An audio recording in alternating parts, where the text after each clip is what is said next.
2장 우리 36절부터 말씀을 보시겠습니다. 36절로 그 꿈이 이러한즉 내가 이제 그 해석을 왕 앞에 아뢰리이다. 우리가 지난주 그 느부갓네살 그 꿈의 내용이 31절부터 35절에 대한 간단한 해석이 이제 구체적으로 그 해석이 묘사되어 있는 부분입니다. 그래서 오늘 본문은 단적으로 세계 역사의 변천 과정과 종말론적 완성을 보여주고 있습니다.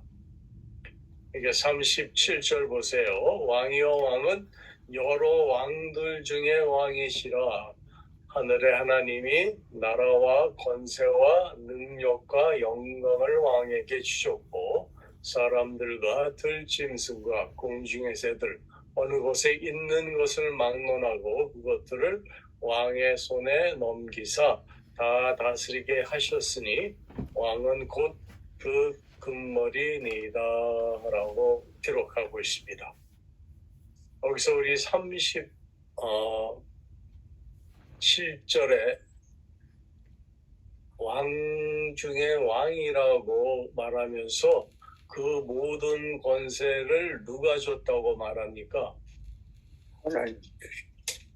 그렇죠? 하늘의 하나님. 결국은 그 주체, 어토리티가 하늘에 있는 하나님이라고 말합니다. 그러면서 그 나라를 정금으로 된 머리, 그 큰 신상의 그 머리 부분이 지금 느부갓네살이 다스리고 있는 바벨론 왕국, 신바벨론 제국이라고 말을 합니다. 39절에 그 다음에 왕을 뒤이어 왕보다 못한 다른 나라가 일어날 것이요 나오죠. 여기서 왕을 뒤이어 왕보다 못한 나라가 어떤 나라입니까? 바살. 네? 페르시아. 그렇죠. 메데바사 페르시아 제국을 가리킵니다. 그래서 그 뒤에 일어날 나라는 페르시아고 그 다음에 셋째로 또 놋 같은 나라가 일어나서 온 세계를 다스릴 것이며 이 나라는 무슨 나라죠? 그리스. 예, 또 셋째로 놋 같은 나라가 일어나서 온 세계를 다스릴 것이며 이 셋째 나라는 동으로 된 대와 널적 다리를 나타내는 제국으로서 세계를 다스리게 될 그리스 제국을 말합니다. 우리 40절 보세요. 넷째 나라는 강하기가 새 같으니 새는 모든 물건을 부서뜨리고 이기는 것이라 새가 모든 것을 부수는 것 같이 그 나라가 문 나라를 부서뜨리고 찌을 것이며 이건 어느 나라죠?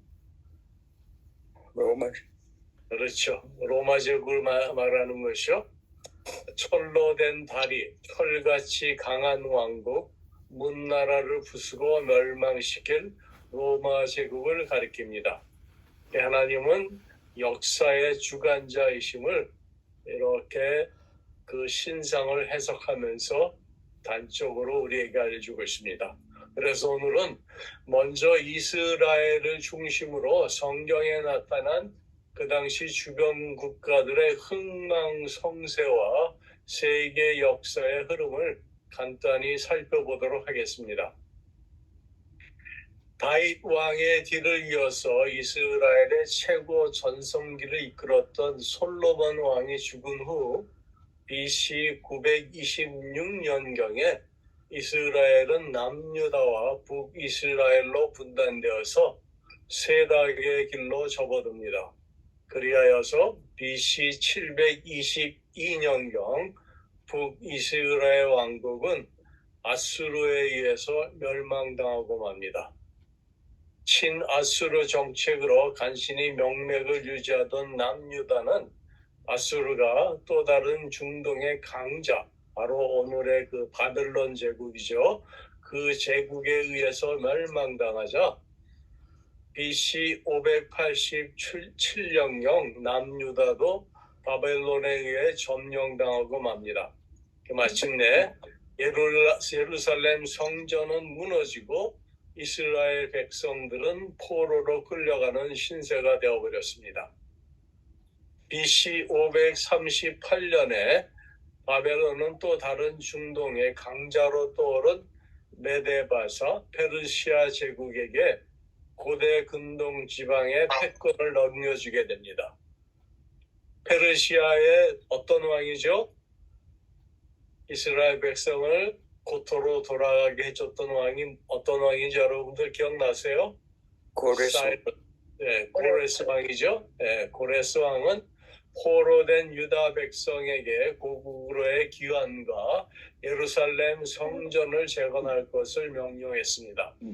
이때 이스라엘 백성들은 70년 만에 본국으로 돌아와서 무너졌던 예루살렘 성전을 재건하게 됩니다. 한편 BC 338년경에 이르면 유럽의 그 마케도니아의 알렉산더는 그리스 그 나라를 통일하면서 이어서 이집트와 페르시아까지 정벌하고 마침내 인류 역사상 최대의 영토를 자랑하는 알렉산더 대제국을 건설하게 됩니다. 하지만 323년에 알렉산더가 33살의 나이로 갑자기 세상을 떠나자 그의 제국은 그리스 지역, 메소포타미아 지역, 이집트 지역, 그리고 페르시아 지역의 4개의 영토로 갈라지게 합니다. 결국 이스라엘은 또한 BC 323년부터 알렉산더의 휘하 장군이었던 프톨레미우스가 이집트에 세운 그 프톨레미우스 왕조의 식민지가 되었고, 그 다음에 BC 198년에 이르러서는 알렉산더의 또 다른 장군이었던 셀루쿠스가 세운 메소포타미아 지역의 그 셀루쿠스 왕조의 통치 아래 놓이는 그러한 신세가 됩니다.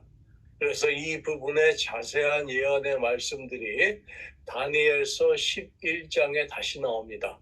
그래서 이 부분은 저희가 11장 할 때 다시 더 자세히 살펴보도록 하겠습니다. 그래서 그 후 문화와 종교의 그런 혼합주의를 표방한 헬레니즘으로 인해서 BC 167년경에 예루살렘 성전 안에 그 제우스의 제단이 세워졌습니다.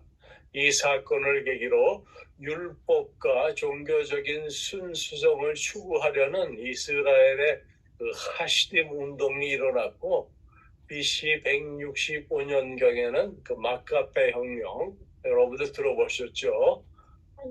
유대 독립 전쟁을 통해서 BC 152년경에 마침내 독립 국가로 하스몬 왕조를 세우는 데 성공을 합니다. 하지만 독립국가의 꿈은 오래가지 못하고 약 100년 후 BC 63년경 또 다른 근동의 패권자로 떠오른 로마의 장군 폼페이가 예루살렘을 정복하면서 이스라엘은 다시 로마 제국의 지배 아래 놓이게 됩니다. 여기까지가 우리 성경에 나타나지 않는 신약과 구약의 중간기입니다. 로마 제국의 식민지 통치 아래 BC 37년경에 로마는 이두메의 왕이 누구였죠? 신약에 처음에 나오는 그 헤롯입니다. 이두메의 왕이었던 헤롯을 유대 분봉왕으로 세워서 로마인의 협력자이자 대리인으로 승인을 했고, 바로 이 무렵 로마 제국이 온 세계를 지배 통치하던 시기에 예수님께서 이 땅에 오셨습니다. 우리 44절 보세요. 이 여러 왕들의 시대에 하늘의 하나님이 한 나라를 세우시리니 이것은 영원히 망하지도 않을 것이요 그 국권이 다른 백성에게로 돌아가지도 아니할 것이요 도리어 이 모든 나라를 쳐서 멸망시키고 영원히 설 것이라 말합니다.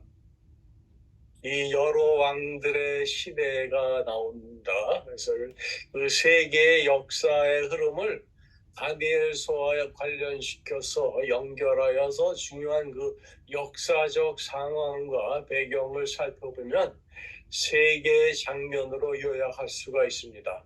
이 세 개의 역사적 장면은 보다 구체적으로 세 명의 이방인들과 연관되어 있습니다.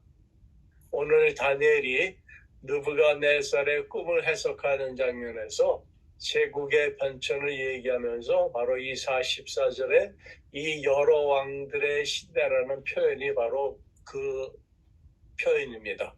이는 국가 단위의 제국보다 그 나라의 통치자인 왕들에게 더욱 초점을 맞추고 있다는 점을 우리에게 보여줍니다. 그래서 성경에 기록된 첫 번째 왕은 바로 바벨론 왕 느부갓네살입니다. 성경에 계속 느부갓네살 그 왕에 대해서 그 왕의 모든 신상을 우리에게 자세하게 알려주고 있습니다. 기원전 BC 587년은 유대인들에게 결코 잊을 수 없는 해였습니다. 바벨론 왕 느부갓네살의 침공으로 예루살렘이 결국 무너지고 유대인들은 바벨론에 끌려가서 포로 생활을 시작했기 때문입니다. 그 다음에 두 번째 왕은 메데바사, 이 페르시아의 사이러스, 고레스 왕입니다. 예레미야 선지자의 예언대로 바벨론 포로 70년의 기한이 이름에 고레스는 유대인들이 예루살렘으로 돌아갈 수 있다고 반포를 합니다. 그때가 BC 539년입니다. 고레스는 비록 이방인이었지만 구약 성경은 그를 하나님의 기름 부음을 받은 사람으로 묘사를 합니다. 이사야서 45장 1절에 보면 이렇게 기록하고 있습니다. 여호와께서 그의 기름 부음을 받은 고레스에게 이같이 말씀하시되 내가 그의 오른손을 붙들고 그 앞에 열국을 항복하게 하며 내가 왕들의 허리를 풀어 그 앞에 문들을 열고 성문들이 닫히지 못하게 하리라고 하나님은 말씀하고 있습니다. 이렇게 이스라엘 백성은 그들의 고토로 돌아오게 됩니다. 그 다음에 나오는 세 번째 왕은 셀루쿠스 왕 안티오코스 4세입니다. 일명 에피파네스라고도 하죠. 그 왕이 바로 11장에 나오는 왕의 이름입니다. 이 왕은 알렉산더 사후에 그리스 헬라 제국이 그리스 지역, 메소포타미아 지역, 이집트 지역, 페르시아 지역의 4개의 영토로 갈라질 때 이스라엘은 그 당시 326년 BC 프톨레미우스가 이집트에 세운 그 프톨레미우스 왕조의 식민지가 되었고 그 다음에는 이 셀루쿠스가 세운 메소포타미아 지역의 셀루쿠스 왕조의 통치 아래 놓이게 됩니다. 이 셀루쿠스가 세운 메소포타미아 지역의 이 셀루쿠스 왕조가 다스릴 때 유대인들이 바벨론 포로에서 예루살렘에 다시 귀향한 후에 다시 돌아온 후로 그들의 역사에서 최고의 수치와 고통스러운 시기가 바로 기원전 BC 160년대 이 시기였습니다. 그래서 성경이 이 부분을 더 자세하게 우리에게 알려주고 있습니다. 당시 셀루쿠스 왕 안티오코스 4세는 예루살렘을 점령한 것으로 끝나지 않고 그 당시 유대인들이 부정하게 여기는 짐승 돼지의 피로 유대인들의 가장 거룩한 성전을 더럽혔습니다.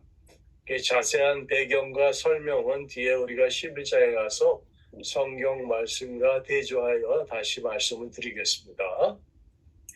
여기서 우리 잠깐 넷째 나라 로마 제국의 생성 과정과 출현을 잠깐 살펴보고 가겠습니다. 이 로마 제국의 출현은 BC 270년경으로 거슬러 올라갑니다. 이 도시국가였던 로마는 이탈리아 반도를 통일하고 무려 100년 동안 계속되었던 그들의 그 카르타고라고 아프리카 북부 지역이 있습니다. 이 카르타고의 지금이 티리치라는 나라입니다. 이 티리치와의 100년 동안에 계속된 전쟁이 나중에 포에니에서 그 전쟁을 치르게 되는데 그 전쟁에서 승리함으로써 지중해의 유일한 지배자로 이 로마가 떠오르게 됩니다. 당시 로마는 3명의 실력자가 통치를 했는데 이를 일컬어서 소위 삼두 정치라고 합니다. 그들의 이름이 폼페이, 조금 전에 언급했던 그 유대 지방을 점령한 장군이죠. 폼페이, 크라수스, 그 다음에 케이사르입니다. 이후 케이사르는 그 당시에 갈리아 지역을 다스렸고 폼페이는 지중해와 이집트 지역, 그리고 크라수스는 페르시아 그 지역을 다스렸는데 케이사르가 이를 모두 제압하고 로마 제국의 유일한 통치자로 군림하게 되었습니다. 그래서 이 율리어스 케이사르가 바로 유명한 줄리어스 시저입니다. 여러분들 다 아시죠? 줄리어스 시저, 바로 이 사람을 얘기합니다. 하지만 이 케이사르의 절대 권력은 오래가지 못하고 암살로 최후를 맞게 되고 로마는 또다시 3명의 실력자인 안토니우스, 레피투스, 그 다음에 옥타비아누스에 의해서 통치되는데 이를 제2차 삼두정치라고 부릅니다. 이들 가운데 이 케이사르의 후계자를 자처했던 옥타비아누스는 다른 세력을 제압하고 BC 27년경에 가서 아우구스토, 존엄자란 뜻이에요. 그 명칭으로 추앙받으면서 로마 제국의 첫 번째 황제, 이름하여 케이사르 옥타비아누스 아우구스투스로 등극을 하게 됩니다. 그가 바로 예수님 탄생 시기에 누가복음 2장에 보면 그 마리아와 요셉이 황제의 명으로 베들레헴으로 호적 신고를 하러 가게 되죠. 임신한 몸으로. 그때 가이사 아우구스토가 영을 내려 천하로 다 호적하라 하였으니라고 기록된 이 가이사 아우구스, 그 사람을 말합니다. 그래서 로마 제국의 초대 황제 가이사는 황금과 무력으로 천하를 호령하면서 소위 말하는 그 팍스 로마나라고도 우리가 영어로 얘기를 합니다. 팍스 로마나. 그러한 로마 제국의 전성기를 열었습니다. 아이러니하게도 바로 이 시대에 로마 제국의 속국 분봉왕 헤롯이 통치하던 유대 땅의 베들레헴에서 훗날 사랑과 정의의 새 세상을 열어갈 진정한 왕이신 예수 그리스도가 탄생하시게 됩니다. 이제 우리 45절 보시겠습니다. 손대지 아니한 돌이 산에서 나와서 새와 놋과 진흙과 은과 금을 부서뜨린 것을 왕께서 보신 것은 크신 하나님이 장래일을 왕께 알게 하신 것이라. 이 꿈은 참되고 이 해석은 확실하니이다 하니, 이 왕의 꿈 해석을 통해서 나타난 하나님의 구속사적 의미는 다니엘서에 등장하는 그 세계 역사 속의 열왕들의 흥망성쇠와 결국은 하나님의 영원한 통치에 대하여 기술하고 있습니다. 따라서 구약의 계시록이라 할 수 있는 다니엘서는 하나님의 역사의 주관자이시며 2장 우리 36절 지난주에 볼 그 36절의 우상을 친 돌로 하나님께서는 나타나며 하나님이 역사의 주관자로서의 상징으로 이 세계의 완전한 멸망이 상징적으로 묘사되고 있습니다. 그리고 우상을 친 돌, 곧 예수 그리스도가 미래의 그 사역, 곧 하나님의 뜻에 따라 심판을 같이 성취하신다는 것을 보여주시는 것입니다. 그래서 우리가 세계의 역사를 구분할 때 우리가 보통 기원전 BC, 기원후 AD로 나누어 표기를 합니다. 이 바울의 세계 전도로 시작된 서구, 곧 유럽의 그 기독교 역사는 그리스도 예수의 탄생을 중심으로 주전 BC, 그 다음에 주후 AD로 구분을 하는데, 주전을 나타내는 BC는 뭐의 약자입니까? Before Christ. 예, before Christ의 약자입니다. 그 머리 부분을 따서. 그러면 AD는 뭐의 약자죠? Anno Domini. 예, 아너 다미니의 약자입니다. 이거 라틴어죠. 이 아너 다미니란 말은 주님의 해, 그리스도의 해, 곧 after Christ라는 뜻입니다. 다시 말해서 이는 예수 그리스도, 주님의 새 역사가 시작되는 출발점의 의미입니다. 그래서 서양의 역사는 곧 기독교의 역사라 말해도 과언이 아닙니다. 이와 같이 서구의 역사를 예수 이전과 예수 이후로 구분하는 이유는 무엇일까요?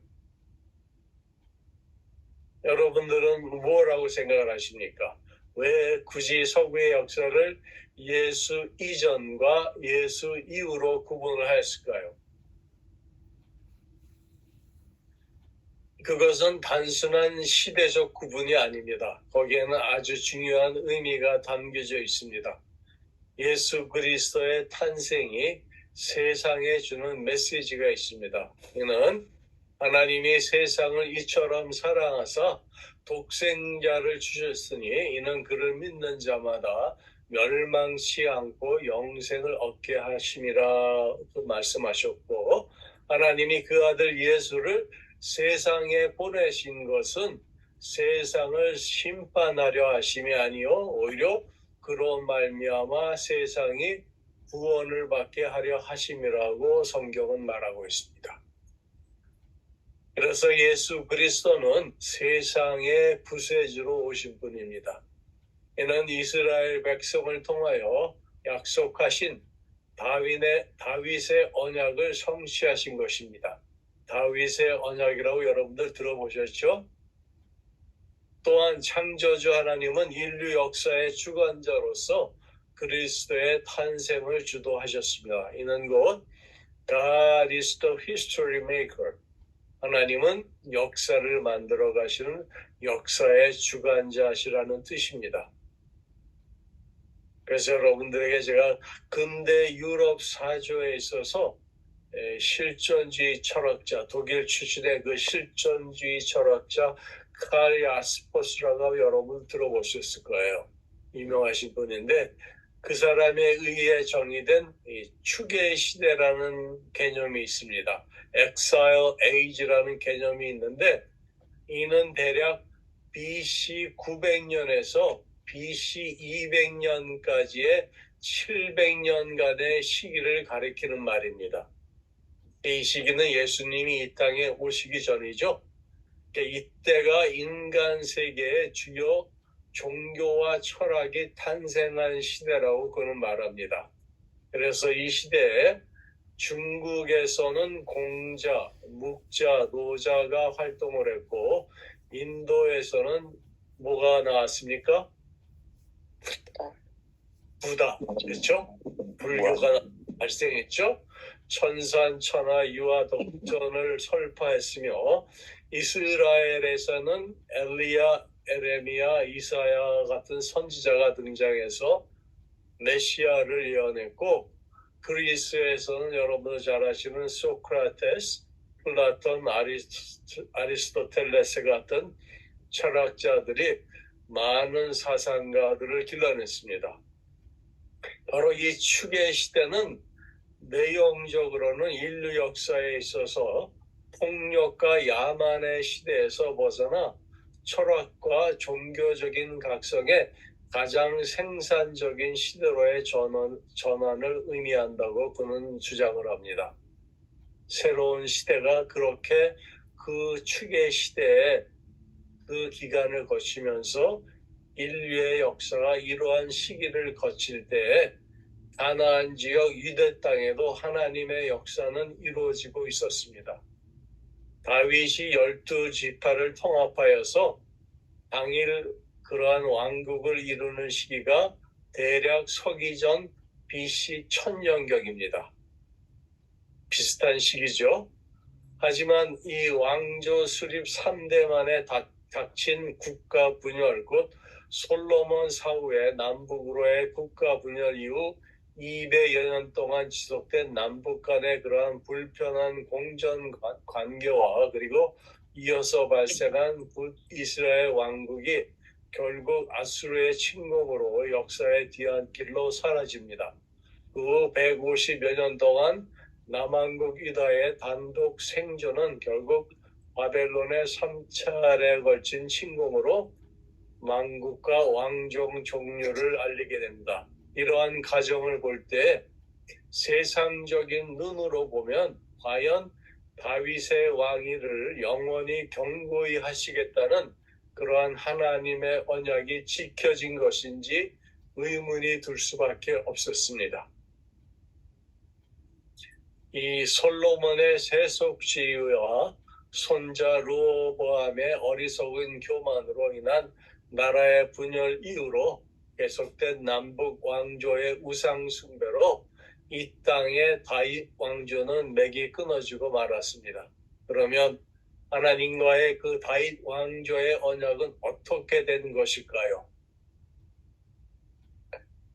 이 질문은 오직 신약 성경의 내용을 통해서만 우리가 이해할 수 있습니다. 그리고 또한 거기서 우리가 이 질문에 대한 해결을 얻을 수가 있습니다. 그런데 우리가 이 성경을 알고자 하여 이스라엘의 역사를 배우는 이유는 육적 이스라엘의 역사 속에 접목된 이 약속이 이방인으로서 우리 믿는 그리스도인들이 누리고 당면할 과제와 미래의 역사들이 그 안에 곧 성경의 하나님의 말씀 속에 담겨져 있기 때문입니다.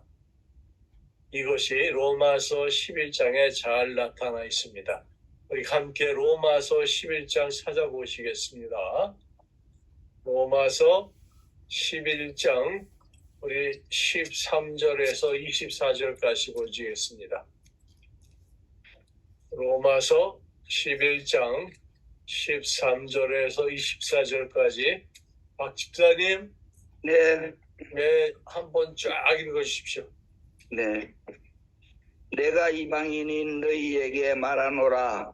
내가 이방인의 사도인 만큼 내 직분을 영광스럽게 여기노니 이는 혹 내 골육을 아무쪼록 시기하게 하여 그들 중에서 얼마를 구원하려 함이라.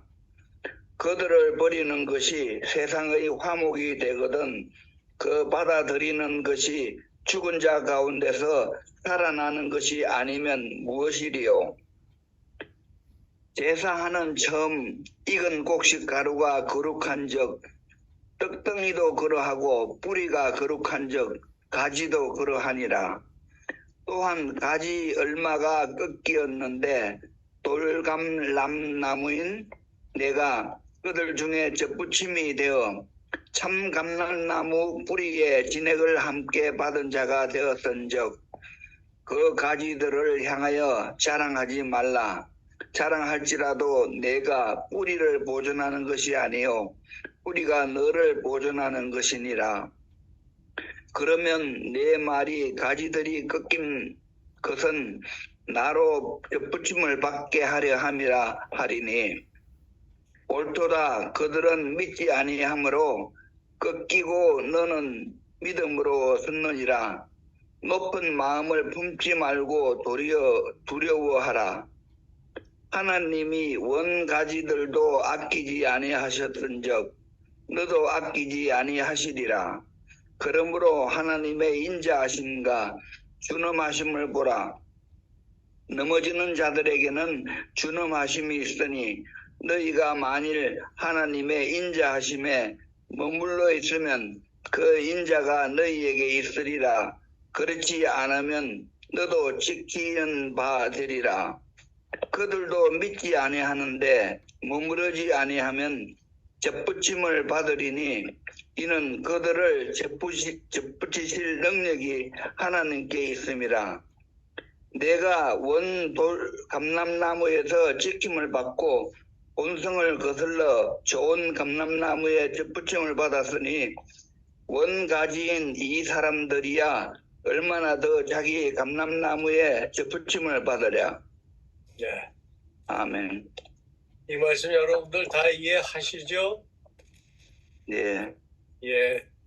지난번에 제가 언제 설교에서 잠깐 이 돌감람나무, 창감람나무 제가 말씀드린 것 같은데, 이 사도 바울은 돌감람나무는 야생 감람나무로서 이처럼 참감람나무의 가지의 일부를 떼어내고 그 자리에 돌감람나무를 접붙였다는 표현을 사용함으로써 이방인이니 원가지가 아님을 명백히 여기서 말하면서 바울은 돌감람나무가 창감람나무의 뿌리에 연결되어 좋은 진액을 받아서 품질이 낮게 변화되는 것을 염두에 두고 이러한 접붙임으로 원가지와는 전혀 무관하던 이 돌감람나무 곧 이방인들, 우리를 말하는 것입니다.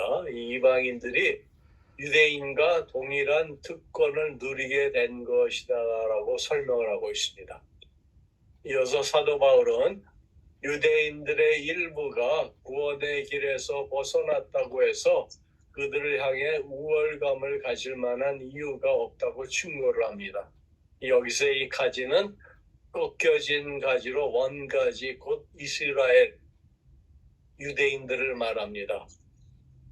이반 그리스도인은 이들에 대해 자긍하지 말아야 할 것을 얘기를 하는데 여기서 말하는 자긍이란 카타카우코라는 단어를 썼는데 다른 사람보다 자기를 높이며 자랑한다는 뜻입니다. 그러니까 우리 예수님의 가르침하고는 전혀 반대가 되는 거죠. 그래서 당시 로마 교회의 구성원 중 일부가 이러한 영적 자만심을 가지고 동료 유대인 신자들을 업신여김이 있었던 것으로 보입니다. 그러므로 바울은 로마 교회 성도들에게 원가지인 이스라엘에 대하여 자긍할 이유가 없다는 것을 상기시킵니다. 그래서 문제의 핵심은 현대에 와서 여러분들 지난번에 제가 언젠가 그 대체 신학에 대해서 말씀드린 적이 있어요. 이 대체 신학이라는 것이 이스라엘 민족을 성경 전반에 걸쳐서 지금 교회나 현대 그리스도인으로 완전히 그걸 대체해갖고 구약의 말씀들이나 신약의 말씀들을 그렇게 해석을 하는 걸 말합니다. 이거는 뭔가 잘못된 거예요. 하나님의 그 택하신 그 이스라엘에 대한 하나님의 그 구원의 계획은 변함이 없으세요. 다만 이스라엘의 민족이 지금 복음 거부로 인해 고통을 당하고 있고 이방인 교회가 탁월한 위치에 있게 됐지만 그러나 바울은 이것으로 인해 교만과 자만심을 갖지 않게 하도록 하기 위해서 이방 그리스도인으로 하여금 구원의 기원을 생각해 보도록 그들에게 지금 말하고 있는 것입니다. 또한 이 갈라디아서 우리 4장 4절에서 5절을 잠깐 보시겠습니다. 갈라디아서 우리 4장에서 5절 우리 곽 장모님 읽어주실래요? 갈라디아서 4장 5절 2절 말씀입니다. 내가 자매 하나님이 그 아들을 보내사 여자에게서 나게 하시고 율법 아래에 나게 하신 것은 율법 아래에 있는 자들을 속량하시고 우리로 이 아들의 명분을 얻게 하려 하심이라. 예. 때가 참에 다윗의 자손 이스라엘의 왕이신 그리스도께서 이 땅에 오셨습니다. 이는 율법이 하나님의 백성을 억압함으로 그들이 더 이상 견디기 어려운 무기력함과 공고함에 이르렀을 때 예수 그리스도를 완전한 인성을 가진 사람으로, 또한 단지 사람으로 오신 것이 아니라 하나님의 율법을 지킬 의무를 가진 유대인으로 보내셨다는 것입니다. 그리스도께서는 그의 삶 속에서 율법의 요구를 만족시키시고 죽음으로 율법의 진노를 짊어지셨습니다. 여기서 우리로 아들의 명분을 얻게 하려 하심이라고 나오죠. 마지막 부분에 이 우리로 아들의 명분을 얻게 하려 하심은 양자됨이라는 뜻을 가지고 있습니다. 하나님의 아들됨이 자연적으로 발생하는 것이 아니라 하나님의 사역에 의한 것임을 나타내기 위한 것입니다. 하나님의 유일한 아들 그리스도께서는 인간의 제도와 율법을 순종하셔서 우리로 하여금 하나님의 아들이 되게 하셨습니다. 다시 말씀드려서 그리스도께서는 유대인으로 태어나셨고 태어나신 지 8일 만에 할례를 받으시고 유월절 절기를 지키셨으며 그 밖에 모세 율법을 지키면서 자라나셨습니다. 뿐만 아니라 율법의 속박 아래 있는 자들을 속량하시고 하나님이 그들을 아들로서 받아들일 수 있는 근거를 주시고자 십자가에서 죽으셨습니다. 다윗 언약은 이스라엘 백성이 가나안에 입성한 이후에 사사 시대와 사울왕 시대를 지나면서 하나님이 다윗 왕과 맺으신 것입니다. 그리고 다윗의 집과 다윗의 나라가 영원히 보존되고 다윗의 위가 영원히 견고해질 것이라고 약속하셨습니다. 이 다윗의 언약의 성취로 오신 왕이신 그리스도, 바로 이분이 오늘 말씀에 나오는 그의 나라 마지막 부분에, 그렇죠? 여러 왕들의 시대에 모든 나라들을 열방을 세우시고 또 망하게 하시고 이러한 와중에 한 나라를 세우시는데 바로 그분이 예수 그리스도라는 겁니다. 그리고 그 나라는 영원히 망하지도 않을 것이며 그 국권이 다른 백성에게로도 돌아가지 아니할 것이라고 말합니다. 그리고 도리어 이 모든 나라를 쳐서 멸망시키고 영원히 설 것이라고 말합니다. 그래서 이 이스라엘 역사 속에 인간으로 오셔서 사람들 가운데 사시며 임마누엘, 하나님이 우리와 함께 하신다는 그 약속을 이루신 예수 그리스도가 아니라면 하나님 백성은 지금도 언젠가 미래에 나타날 다윗의 후손을 기다리며 현대의 유대인들처럼 살고 있어야 할 것입니다.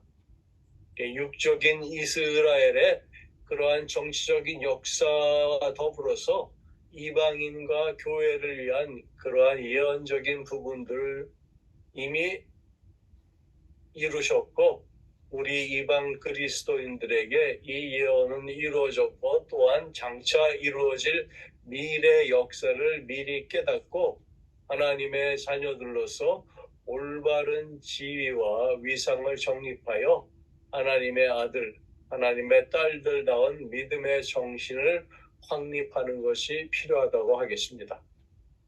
이러한 관점에서 예수님은 단순히 족보상 다윗의 후손으로 온 것뿐만이 아니라 다윗의 왕권을 이어받을 뿐으로 또한 영원히 이스라엘을 다스릴 메시아로 무한 나라를 통치할 왕 중의 왕으로 오신 것입니다. 한마디로 말하면 모든 사람들, 인류가 기다렸던 구세주 그리스도, 세상의 메시아로 오신 것입니다.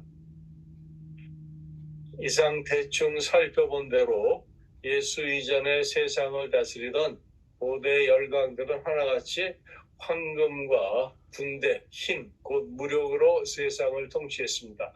이와 달리 예수 그리스도는 그의 탄생으로 시작된 세상은 폭력과 야만이 통치하던 세상과는 구별되는 사랑과 평화가 다스리는 새로운 세상의 시작을 의미하게 됩니다. 그래서 그리스도의 탄생을 통해서 BC와 AD가 단순한 역사의 구분점이 아니라 칼 야스퍼스에 의해 정의된 그 축의 시대, 곧 인류사에 있어서 폭력과 야만의 시대에서 벗어나 철학과 종교적인 각성의 가장 생산적인 그러한 시대로의 전환과 같이 이전의 세상과는 전혀 다른 차원의 또 다른 세상이 열리게 되었음을 증거하고 있습니다. 다시 말해서 주전 BC와 주 AD는 바로 폭력과 물질이 다스리던 역사가 종결되고 사랑과 평화가 다스리는 예수 그리스도가 통치하는 새 세상의 시작을 선포하는 바로 그러한 구분점, 시점이라고 말할 수 있습니다. 그래서 이 다니엘, 이 말의 의미가 뭐였죠? 우리 처음 시작할 때 그 의미를 제가 말씀드렸는데 다니엘이 의미하는 게 어떤 뜻이죠? 하나님은 나의 재판장이란 뜻입니다. 다니엘이 바로 그러한 뜻으로서의 다니엘서의 목적은 캠브리지 대학의 댄 멜로우라는 분이 하신 말씀이 있는데 제가 그 말을 인용해서 여러분들에게 알려드리겠습니다. 잘 들어보세요. 그분은 말하기를 다니엘서는 정교한 문학적 형식 아래 다음과 같은 훌륭한 가르침을 전하고 있습니다. 하나님께서 세계의 역사를 주관하신다는 것, 곧 유대 민족과 마찬가지로 이방 민족들도 항상 그의 주관하에 있어 왔다는 것입니다. 인간이 통치하는 제국의 계승이 하나님에 의해 정해져 있다는 것입니다. 잠시 동안은 압제자의 참하심과 포악함을 용납하시지만 마침내는 그들을 부끄럽게 하시고 자신의 백성들을 구원하신다는 것입니다. 곧 그의 왕국이 임하여 영원하리라는 것이며 그리고 하나님께 충성과 지조를 바친다면 영생으로 인도될 것이며 영원히 영광으로 보답을 받게 될 것입니다. 라고 그는 말합니다. 사랑하는 성도 여러분, 오늘 말씀드린 것처럼 다니엘서의 목적은 역사의 주인 되신 하나님의 주권을 강하게 우리에게 지금 나타내 보이고 있습니다. 바벨론 왕국 때로부터 로마 제국 때 메시아 대신 예수님이 오실 때까지의 그 역사의 전개와 흐름을 함축적으로 우리에게 보여주고 있습니다. 그러므로 환난과 핍박 가운데서도 이스라엘 백성이 그랬듯이 하나님의 백성이 된 우리도 그리스도 예수로 말미암아 하나님의 자녀가 되었으므로 역사의 주권자 되신 하나님의 손길을 믿고 또한 기다릴 때 미래를 깨달아 능히 준비할 수 있는 큰 은혜를 우리에게 허락하여 주실 것을 믿습니다. 아멘. 네, 잠깐 기도하시겠습니다. 성령 하나님, 이 밤에 또 열방들의 역사를 통해서 우리 주 예수 그리스도의 이 땅에 임재하신가, 그분의 임재하신 목적이 어디에 있는지 저희들에게 다시금 깨닫게 하는 은혜를 주셨습니다. 성령께서 예수 그리스도의 그 십자가의 은혜로 우리 가운데 오셨고 또 우리를 자녀 삼으시고 하나님의 나라를 우리 가운데 임재하게 하시고 또한 세상을 향하여 하나님의 나라를 선포하는 일꾼들로 삼으셨습니다. 지금은 많은 상황이 저희들의 육적인 시각으로 볼 때는 어려움도 있고 환난도 있고 또 세상이 하나님의 나라를 대적하며 이기는 것 같지만 우리는 하나님의 말씀을 의지하고 하나님의 그 뜻을 아버지 저희들은 믿기에 종말에는 우리 주 예수 그리스도께서 세우신 이 땅에 임하셨던 그리고 앞으로 온전히 임하실 하나님의 나라가 승리할 것을 믿습니다. 그때까지 저희들 믿음을 잃지 않게 하시고 어떠한 환경과 어려움과 고통 가운데서도 하늘나라의 소망을 가지고 능히 승리할 수 있는 하나님의 자녀들로 복쳐 주시옵소서. 아멘. 늦은 시간에 저희들 가운데 함께 하시고 영으로 우리들 가운데 임재하심을 감사드리오며 지금도 역사하시는 예수님의 이름으로 감사하며 기도드렸습니다. 아멘. 아멘. 아멘. 감사.